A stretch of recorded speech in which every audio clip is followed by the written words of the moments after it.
Shalom dan selamat sahabat saya ucapkan pada seluruh teman-teman dimanapun berada. Kembali lagi bersama dengan saya, Ariel Cornedi. Dan pada hari Sabat ini kita akan kembali untuk mempelajari pelajaran sekolah Sabat kita di kelas Cornerstone. Dan pada hari Sabat ini kita telah tiba di pelajaran kita yang ke-10 dengan judul Bangunlah. Ayat intinya diambil dari dalam kitab Yohanes pasal 11 ayat 35. Demikian firman Tuhan. Maka menangislah Yesus. Teman-teman, pada hari Sabat ini kita akan mempelajari kisah bagaimana Yesus melakukan mujizat keajaibannya bagi orang yang sangat dikasihinya. Nah, ketika itu Yesus sudah berteman. Yesus mempunyai teman, mempunyai kenalan yang bernama Lazarus, juga kakak dan adiknya yaitu Marta dan Maria. Ketika itu Lazarus sedang sakit, tetapi oleh karena penyakitnya maka Lazarus akhirnya meninggal dunia. Nah, ketika Lazarus sedang sakit, sebenarnya Maria dan Marta sudah hendak memanggil Yesus untuk datang mendoakan, melakukan mujizat bagi Lazarus agar Lazarus boleh sembuh. Tetapi Yesus tak kunjung tiba. Akhirnya, ketika Yesus tiba, maka Lazarus sudah meninggal selama 4 hari. Dan dia sudah dikubur, dia sudah berbaring di dalam kubur. Ketika Marta mendengar bahwa Yesus datang, maka ia pergi untuk menemui Yesus. Tetapi Maria tinggal di rumah. Setelah Marta ini berhasil untuk bertemu dengan Yesus, maka dia berkata, "Tuhan, sekiranya Engkau ada di sini, saudaraku pasti tidak mati." Ya. Ketika Yesus berkata bahwa saudaramu itu akan bangkit, Marta menjawab bahwa aku tahu ia akan bangkit pada saat orang-orang semua bangkit pada akhir zaman. Tetapi yang dimaksudkan Yesus bahwa saudaramu akan bangkit bukanlah ketika pada akhir zaman, bukanlah Lazarus ini yang akan bangkit ketika semua orang yang mati akan bangkit pada akhir zaman, tetapi kebangkitan yang akan diterima Lazarus adalah kebangkitan yang berbeda. Oleh karena itu jawab Yesus, "Akulah kebangkitan dan hidup. Barang siapa percaya kepadaku, ia akan hidup walaupun ia sudah mati. Dan setiap orang yang hidup dan yang percaya kepadaku tidak akan mati selama-lamanya. Percayakah engkau akan hal ini?" Yesus berkata kepada Marta bahwa akulah kebangkitan dan hidup. Kalau engkau percaya walaupun dia sudah mati, dia akan hidup. Percayakah engkau akan hal ini? Kemudian Marta menjawab, "Ya Tuhan, aku percaya bahwa Engkaulah Mesias, Anak Allah, Dia yang akan datang ke dalam dunia." Dan sesudah berkata demikian, maka ia pergi memanggil saudaranya Maria dan berbisik kepadanya, "Guru ada di sana, dan ia memanggil engkau." Mendengar perkataan itu, maka Maria segera bangkit lalu pergi mendapatkan Yesus. Nah, setibanya Maria bertemu dengan Yesus di tempat Yesus berada dan melihat Yesus, maka tersungkurlah ia di depan kaki Yesus dan berkata kepadanya, "Tuhan, sekiranya Engkau ada di sini, saudaraku pasti tidak mati." Perkataan yang dikatakan oleh Maria adalah perkataan yang sama yang dikatakan oleh Marta. Kalau Tuhan ada di sini, saudaraku pasti tidak akan mati. Maka hatinya tersentuh dan ia sangat terharu dan berkata, "Di manakah dia kamu baringkan?" Yesus bertanya kepada Maria dan Marta, "Di manakah Lazarus dibaringkan?"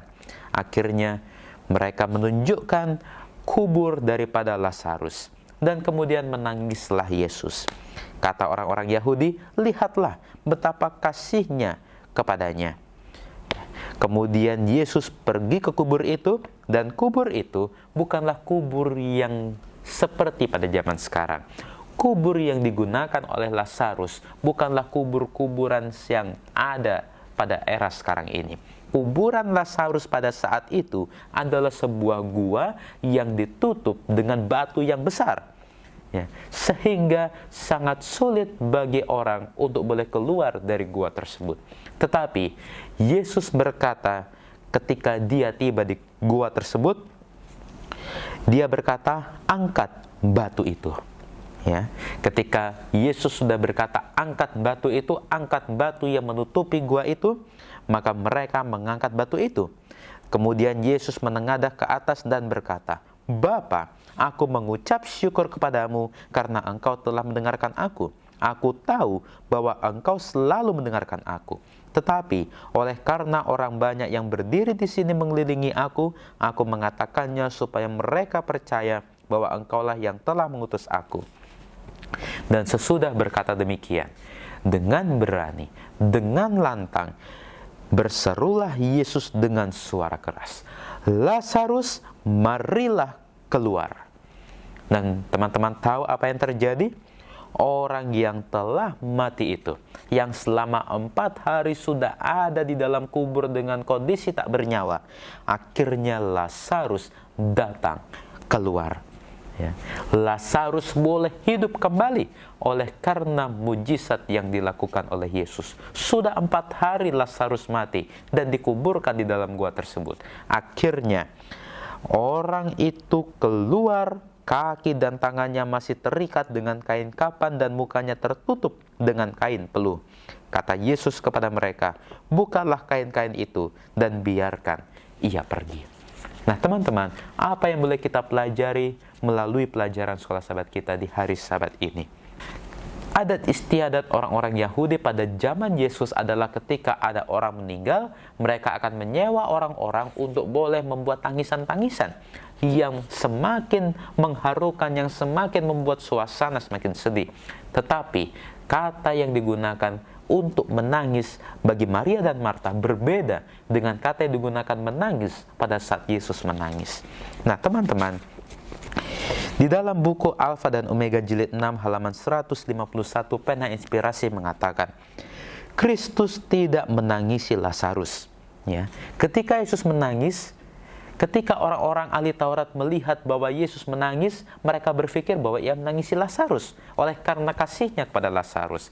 Tetapi Kristus tidak menangisi Lazarus karena ia sudah hampir memanggil dia keluar dari kubur. Tetapi yang Yesus tangiskan adalah karena banyak dari antara mereka yang sekarang meratapi Lazarus segera akan merencanakan hendak membunuh dia yang menjadi kebangkitan dan hidup. Ketika Yesus menangis, dia bukan menangisi orang yang ada di dalam kubur sana, tetapi dia menangis oleh karena dia tahu bahwa tidak lama lagi dirinya pun akan mati oleh karena orang-orang yang merencanakan hendak membunuh Yesus. Nah teman-teman, melalui pelajaran sekolah sahabat kita pada hari Sabat ini, di sini dikatakan bahwa ketika Yesus berdiri di sisi kuburan sahabatnya Lazarus, Alkitab mengatakan kepada kita bahwa dia menangis. Tetapi Yesus tidak pernah merasa sedih oleh karena sahabatnya, oleh karena Lazarus yang sudah meninggal, oleh karena Yesus tahu bahwa Lazarus akan bangkit. Tetapi Yesus sedih oleh karena orang-orang hendak membunuh Yesus. Oleh karena itu teman-teman, pelajaran sekolah sahabat kita pada hari Sabat ini mengajarkan kepada kita bahwa Yesus sangat sedih kalau dirinya akan hendak dibunuh. Tetapi kehidupan kita sekarang ini sangat berbahagia. Oleh karena apa? Oleh karena Yesus telah mati di kayu salib menebus dosa-dosa kita.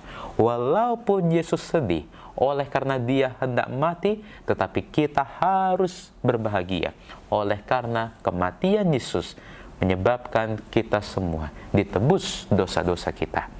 Oleh karena itu teman-teman, bersyukurlah kepada Tuhan, ya. Mengucap syukurlah, berterima kasih kepada Tuhan oleh karena Tuhan sudah menebus dosa saya. Walaupun Tuhan berat untuk melakukan hal itu, bahkan Yesus sampai menangis di Taman Getsemani, tetapi oleh karena pengorbanan Yesus, kita semua telah ditebus segala dosa-dosa kita. Dan pelajaran yang kedua yang dapat kita pelajari dari pelajaran kita hari Sabat ini adalah Yesus mampu untuk melakukan mujizat apapun walaupun orang sudah mati. Ya, ketika Yesus mengatakan bahwa akulah kebangkitan dan hidup, kalau kita percayakan hal itu, maka sesuatu hal yang besar, mujizat itu akan kita rasakan di dalam kehidupan kita.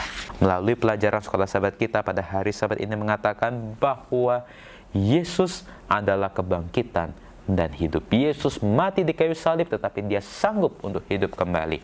Dan bukan hanya dia sanggup untuk menghidupkan orang yang sudah mati, tetapi dia juga sanggup untuk menghidupkan dirinya sendiri. Oleh karena apa? Oleh karena penebusku hidup, dan akhirnya ia akan bangkit dari atas debu, dan segala dosa-dosa kita pun akan ditebus oleh Tuhan.